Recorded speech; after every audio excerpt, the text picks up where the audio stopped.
Hey guys, it's Ed with CMC Reptiles. Just out here on the side of the house working with the tortoises. We got really dry, windy conditions today.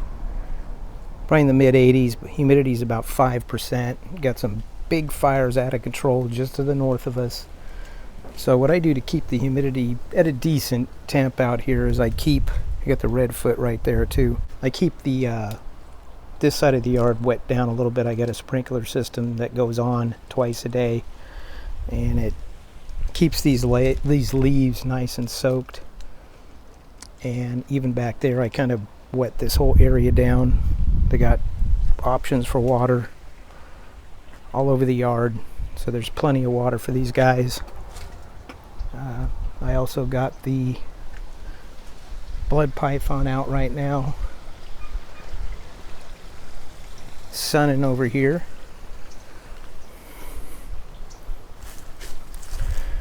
Weekly soak outside. He's going into shed. He's enjoying the last part of, I want to say, fall. We are in fall right now, just getting into fall. It's still in the 80s, so it's perfect temps, but I won't be able to do this for long until next summer anyways. So I try to get him out here. Once it gets too cold, I just let him soak inside the reptile room.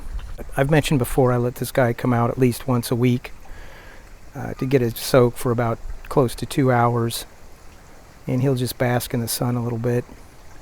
But you can see how he's kind of doled out. He is going into shed.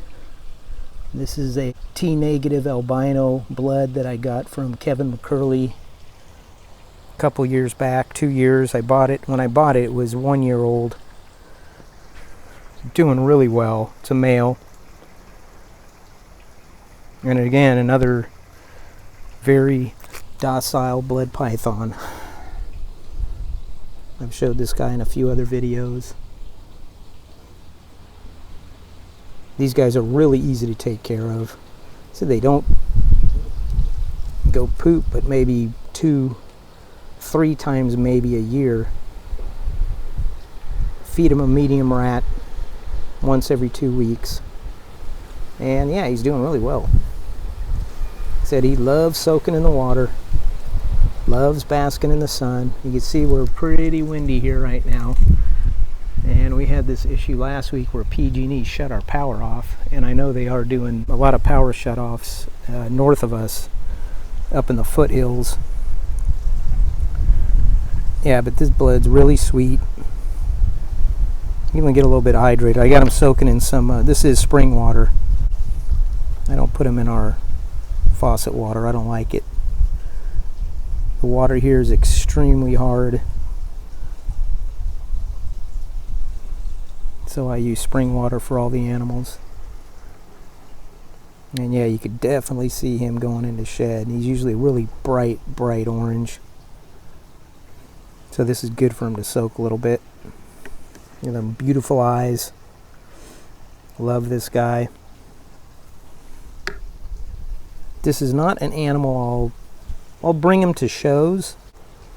I don't know yet if I feel comfortable letting kids hold them by themselves anyways. The one reason I wouldn't want kids to handle this animal, because these are blood pythons. It's not like a boa or a retic that can anchor onto you. These guys kind of take some special handling. You really need to support their entire body weight when holding these guys, otherwise they might feel a little bit stressed out if you're just kind of letting half their body hang. Because these guys are not climbers. They're just kind of dead weight animals, so you got to use both hands and support their body weight the right way.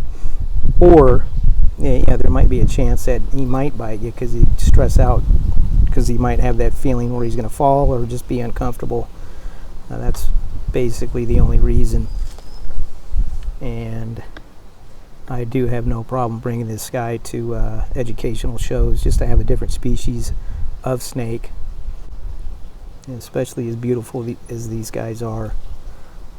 I mean, the colors on them are just, man, they're just crazy. And again, these are very good eaters, really good food response. Never have issues with this guy taking food. Like I said, he is in shed, and you can still see he's pretty calm snake. I mean, I'm just sitting right above him and he's completely fine. But yeah, humidity's really dry here right now. But yeah, getting ready for winter. So now these guys, their basking time is going to be now indoors, unless I get some days that are warm, which does happen sometimes in November and December. And I don't do this with every reptile I have. I only do it with the bigger animals, the boas, the blood, the retic, even my frog, my blue tongue, but all the ball pythons stay indoors.